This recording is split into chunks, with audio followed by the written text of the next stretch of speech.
sometimes when you get to a stage where no one knows who you are, Mm-hmm. you can recreate yourself. And I wonder what you think about that as far as like when you don't have the opportunity to go somewhere to recreate yourself, whether it's either a new job or a place where you're not changing your environment. Is there a way that you can get your mindset changed to think that way? Where, okay, you guys all perceive me as A, but I'm tired of being A. I want to be B. Like first of all, is that possible? And how would you encourage people, if it is possible, to do that?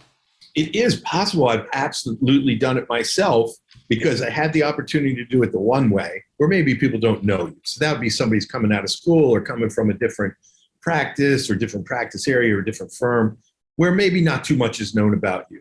And then really dedicating yourself. I think there are two ways you can do it, by the way. One is to announce. In other words, if you're not moving into a place where no one knows you, you could start telling people, hey, you've known me as this, and this is the evidence you have for me as that kind of person. But I'm on a quest, man, and I'm becoming this person. And in fact, I want you to call me out if I'm not that person authentically, because I believe I didn't change who I was. At the core, I was still the same person. My IQ didn't go down. And by the way, I've never taken pride in the fact that I was blessed with being like pretty smart. That's just something like, and by the way, academically smart, which there's no question I am. I've got lots of evidence of that. People, like when I went to an Ivy League law school, I thought, oh no, there'll be all these like super smart people there, and that edge that I had isn't going to help me. Well, whatever was going on, either they weren't as smart as they thought, or I was, or they got too nervous and I didn't.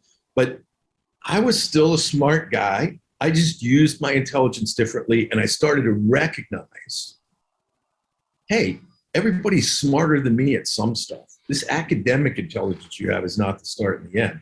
And I kept meeting people that were way, way, way better than me at all kinds of things that I envied and wanted to be able to replicate.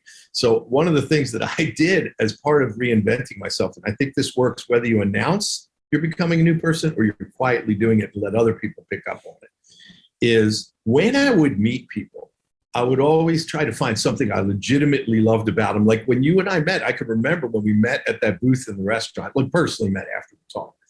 I was like, the way that you were dressed really impressed me. And I felt totally comfortable remarking about it. It wouldn't seem like smarmy or me trying to, cozy up to you, because I legitimately loved the way you were dressed and what you were wearing. So it was just an easy thing where I could compliment in total congruency something that I liked about you. Sometimes it's the tone of someone's voice. Sometimes it's the way they approached you, whatever.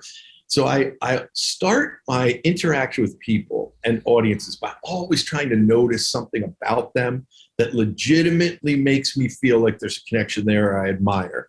And then the next thing I always say to myself, and I have since I was 16 now, they're smarter and better at you than something. So just remember that. And if you're smart, Dave, you're going to try to find out what that is and how you could be better at it. And then, God, dude, I love that. My memory is so bad that I'm going to have to listen to this re-recording of that. So those two things, one is the connection part, but I love that second piece, and you're getting to the third piece. So let me repeat it, not only for my listeners, but for myself. So, I mean, he's like, like they're always something that they're better or smarter than you at. Mm-hmm. Anyone.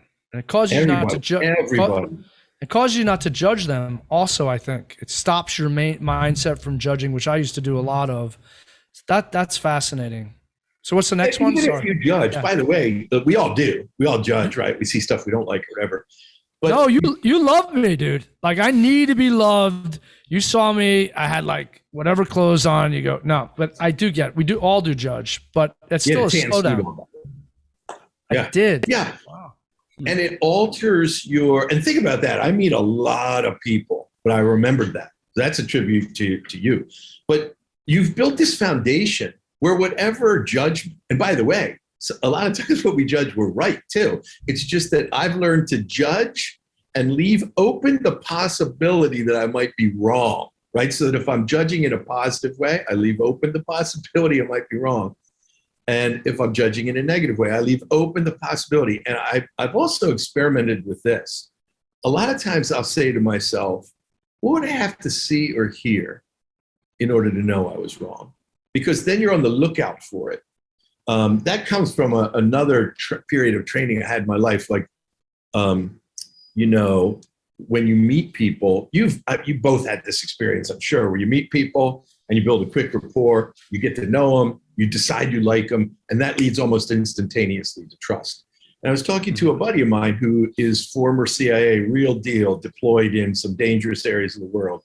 And in formal training, you know, they're told, be careful, no like. If it's too fast, if it's too powerful, pause, because you don't want to leap to trust, because the rest of us too. I mean, I was taught to stop too. But when you meet somebody, you get to know them, you quickly like them, you build rapport. I'm not saying you shouldn't go to trust. I'm just saying you should be open to the idea that you're right or wrong about them. And obviously in the CIA, when you're working with trying to recruit assets and there's danger, you want to be more cautious about that than we are. The likelihood that we meet somebody we decide we know, like, and trust them, the likelihood they're going to try to kill us is fairly remote. Well, Bill, in your case, higher probably than in mine. Much higher, bro. Yeah. I'm coming in hot, can you hear the sound? Yeah, nothing I reach, shut me now. I'm in control, I'm in control.